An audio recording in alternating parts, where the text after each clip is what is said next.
Well, where should we go next? Well, we can have a proper look at the smelting if you want to. Yeah. So if we head to, let's start at the top. So we'll go. Hang on, it just takes a while to scan there on the map. Smelting iron ore unload one. Hold on. Smelting. SPRS. Here we go. Smelting. Copper. Iron ore Iron ore. unload. Oh, crossed. You've got 18 copper ore unloads. Yeah. Okay, so Well, that's just yeah. iron unload. Which one? Number one. Number one. Okay, let's go to number one. Off we go.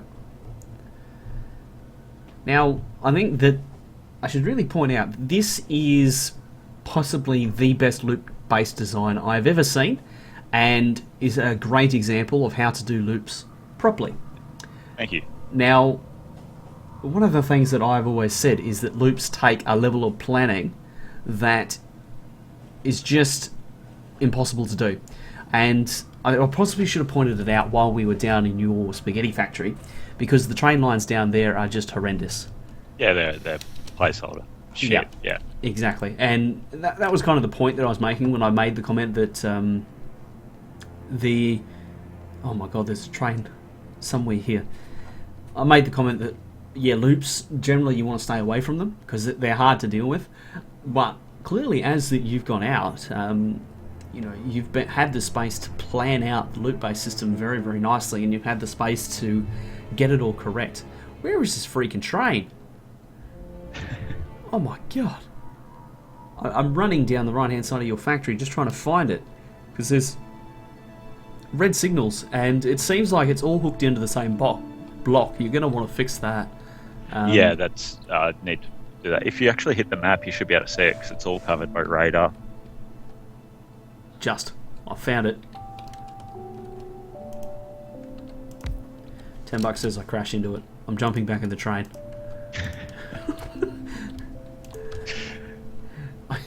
Do you have insurance? Are your trains insured in this map? We may need it very shortly. They're all automated. Go for it. Destroy anything you want. Ah, there it is. Found it. Touch parking. I don't know. It should auto repair anyway. It's covered by repair bots. Is it? Wonderful. Well, let's switch to this one. Well, no, let's not switch to that one. We'll take this one with us, just in case. I'm thankful I'm playing in my own version of the map. What is it? Smelting. Smelting iron ore unload? Unload. Yep. One? Number one. Go for Number it. one. You'll probably get held up when you get to smelting by that long train, but just walk past it or whatever. Ah, yes. Yes.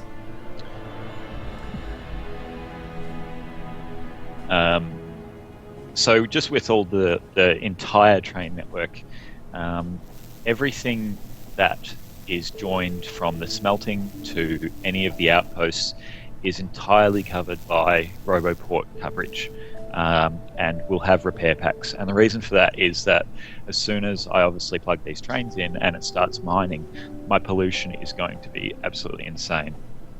And as such, the biter attacks, like, it's just going to be beeping at me the whole time going, you're under attack. So I need to make sure that everything can be replaced, repaired, etc. And also, the power drain is going to be massive. That's going to be a challenge in itself. Managing the power drain, because I don't think that you'll be able to build enough, to be honest. Like looking at the number of nests in proximity to all the pollution sources, like every single location is going to actually pump out some pollution. So you're going to end up with just a constant rain of attacks on pretty much every outpost. So the power drain, the repair packs, just everything that's going on there is just insane. I love it. So It's awesome. So, this is the loading station, right? Okay, so this is where you're going to load. Yeah. So, any reason you're just going with? Oh, okay. So you're actually using 7 wagons per 7 inserters per wagon. where are you? Sorry, are you at No, the plate load down south. plate load? Again, placeholder stations. Oh, okay. So you haven't done these yet? No, I haven't fully balanced. So is the plan to go with like the recirculator so that each box gets its an equal amount? Yeah. What you see there is just an early attempt to balance it. Yep. Let's talk about the 32 lane balancer. Okay, so that, as you can see, I'll just head to it in my stream so these guys can see. That is Madzuri's 8-belt balancer, duplicated 4 times, and then hacked together so that it crosses over. It's ugly as all sin. It's like a blemish on this factory. I'm not sure it is. Like, what is that saying that quantity has a quality all of its own? Yeah. You know, like a pretty 4-lane balancer. Yeah, okay, I can see the beauty there. 32 lanes balanced. Have you tested it? Yes. Does it work? It works, yes.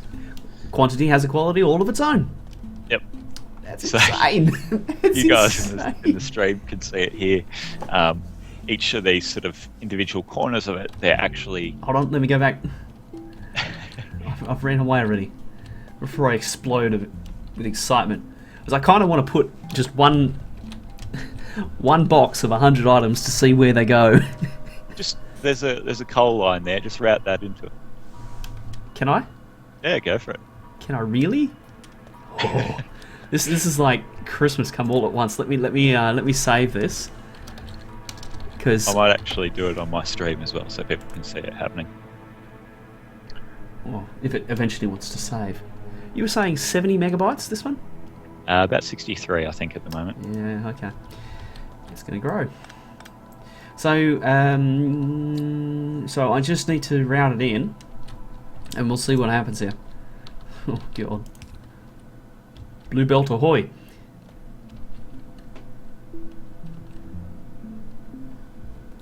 So I dare say it would take some time for it to split across all of them.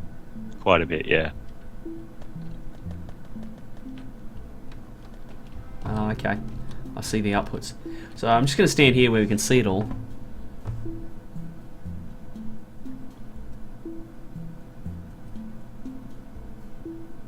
Yeah, wow. I'm getting this interesting strobing effect coming off the belts because they're all moving at the same time with the concrete and... Block breaker, the settings were, I'm pretty sure Biter and everything is on normal or maybe elevated a little bit. In terms of resources, the richness is at full. The distance between the frequency is very low, so they're very far apart. But yeah, the richness and the size of them is at full. Yeah, I was going to say they're very, very rich patches. Yeah. I'm just hovering over some stone here, and it's got like 4K per tile. Yeah. 3K per tile. So that's a very, very rich patch. And the reason that was done was because I knew that I was going to set up these train outposts, the mining outposts, and it's not something that you can just sort of stick in there, get a couple thousand resources off, then move on. Because of the time it takes to set up, it's got to be worth it. Yeah. And that's kind of the thing that RSO punishes you for. Yeah. Because RSO, you just burn through the outpost so fast. Yeah. I can clear an outpost in an hour and a half. Yeah. I've got to go back, build a new outpost. It's very, very interesting. And the challenge there is to actually streamline your construction activities so that you can build outposts very, very quickly. Yeah, definitely. So we were talking before about the smelting and the fact that you haven't actually got any numbers on this. You've just put it in and guessed. Yeah, I have absolutely no idea. It could be in the tens of thousands, hundreds of thousands. It could even hit 1 million, for all I know, per minute or so. I have absolutely no idea. And if you look at the map, just northwest of here, there's an exact duplicate of this smelting area up there. Wait, what? There's 2? Yes, so there's 2, and each of them have 10 copper and 10 irons feeding into it. Oh, so you're going to do this twice? Yeah. You're a nutter. Yep. This is awesome. Confirmed. See, there's not one, but there's 2 of these. Yes. Oh my lord. So Well, what's this? 1, 2, 3, 4, 5, 6. I don't have a blueprint. I can't. 4, 5, 6, 7, 8, 9, 10, 11, 12, 13, 14, 15, 16, 32. That's half a blue belt per smelting. So you're going to get somewhere in the vicinity of 1,000 per minute per setup. If my very, very rough maths is working. I'd be happy with that. 1,000 per minute per station. And how many stations have you got? 10? There's 20 ore unloading stations in the smelting for each. 20. For iron and copper, yes. Okay, so 20 times 1 is 20,000. Yeah, you're going to hit about 40,000. Yeah. 40 to 60,000, I would say. You know, if I've slipped a digit somewhere in there. Yeah. So this, well, that's quite cool. Now, can we? Let's go check out the some of the mining if we can. All right. Have you done anything special over there? Not overly. I can describe how the actual loop system works though, because quite a few people have asked, like, how do you get loops to work on a world that's so big with so many trains? Let's do that. I just want to set this going. So this needs to go to iron mine 1 passenger or something. Yep, that'll work. Just before you do though, just stop it just before you leave the smelting area where it exits on the west side, and I'll be able to describe what's going on with the rail system. Pro tip to anyone watching: don't try it. I wouldn't worry about it. To be honest, if I had my time again, I would go with double headers, and the reason for that is, even though loop-based systems, when done correctly, can have more throughput, it is such a fucking nightmare to set it up, to be completely honest. I'm going to have to put an MA15 plus on this one. Between you and me, we've dropped so many F-bombs. I'm sorry. It's just that I get a lot of American viewers, and some of them are quite sensitive about the F word. Oh, and it's okay though, because I'll just say, look, there's a lot of bad language. 2 Australians get together, that's what happens. Deal with it. Oh, hold on. Whoa, stop. I'm at the western point. Okay. I overshot a little bit. That's all right. So if you're looking at the bit that's just coming out of the smelting, you'll see that it's 4 rails.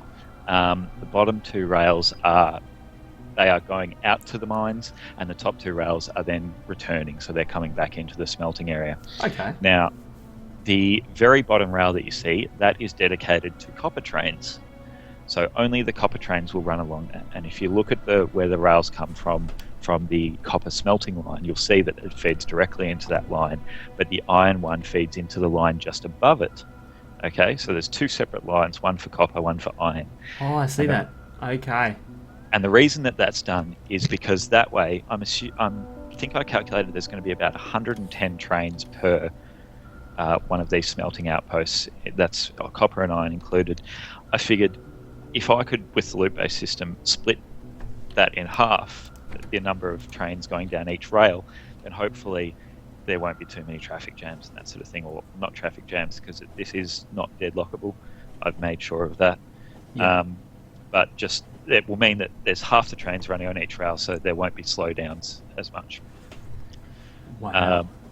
So, and then vice versa. So if you look at the 3rd rail up, that is iron returning to base, and then the one above that is copper returning to base. So you have actually dedicated each line to what it's going to be used for, instead of having just a train system that is completely utility based, and whatever happens to be on it. You've actually started to think about, all right, well, this line is going to be directly for copper, this line is going to be iron, and because you're thinking on such a scale that it's going to actually be required.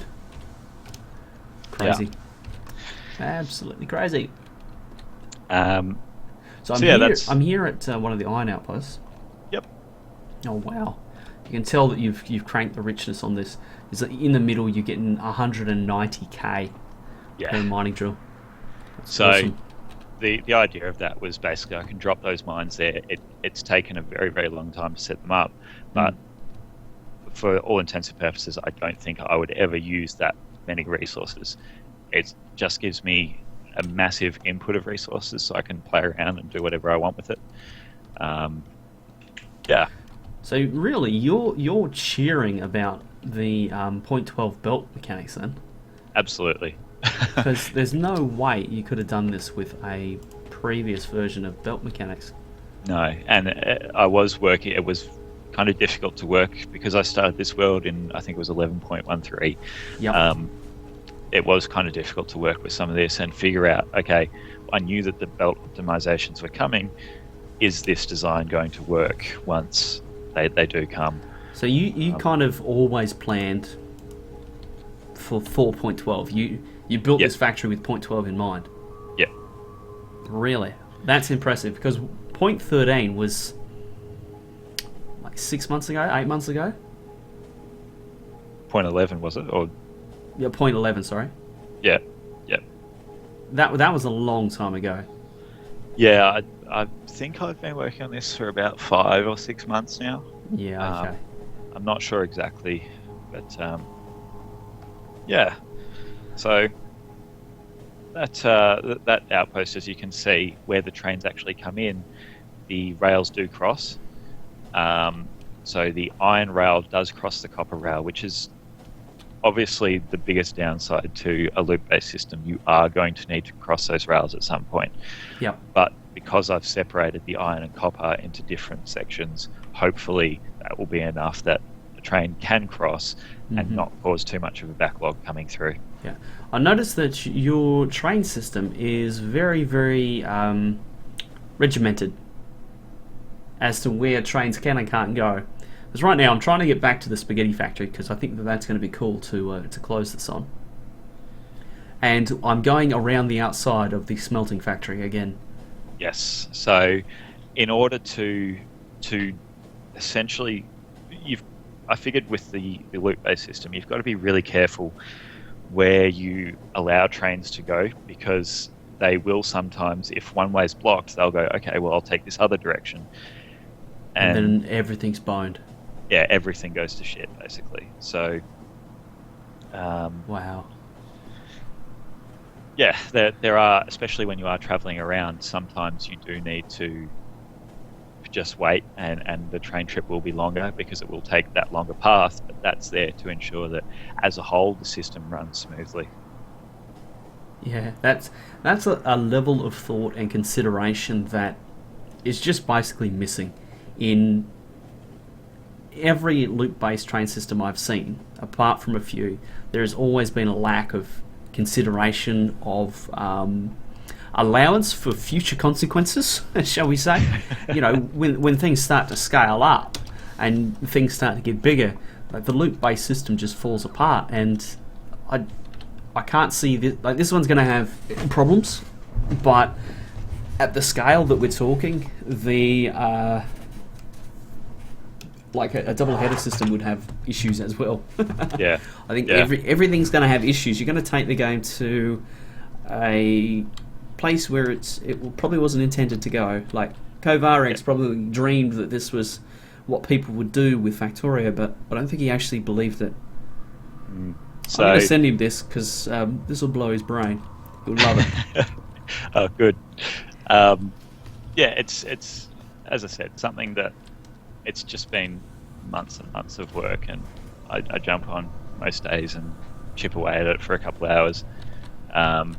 But you're right, there always has been that sort of forethought of, okay, if, especially with the trains, if I do this, is that going to affect the pathing of another train? Is it going to try and take this path instead of something else, and therefore block off part of the rail and cause a backlog, etc.? So when I am designing it, yeah, as you said, you've got to be careful, especially to anyone out there that is running with the loop-based system. You have to be really careful what you're doing and where you're sending your trains, because otherwise you're going to end up in a lot of trouble. I'm looking at your buffer storage here. You've got a rows of just steel chests full of concrete. Yeah, yeah. That'll be for the new factory that'll go in. Yeah, right. Wow. Well, I think I'm going to stop my recording. Obviously, this is live on Twitch right now. You've been kind enough to set aside 40 minutes to talk to me about this freaking awesome factory that you've built, and I am absolutely blown away.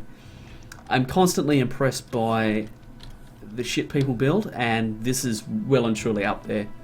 I've never seen I've never seen anything like it, to be honest. Like, the amount of thought and the overriding idea is just amazing. Like, what you're trying to achieve here is just awesome, and I have to get you to come and play a bit of Break the Game with me, because I think I need to absorb some of your ideas via osmosis or something, because I'm sitting here and my this factory is running at 33 frames per second, and your main factory isn't even turned on. Yeah. So I think I'm going to need to steal some ideas. So thanks for spending the time with me, Xeteth. Thank you for having a look. Cheers.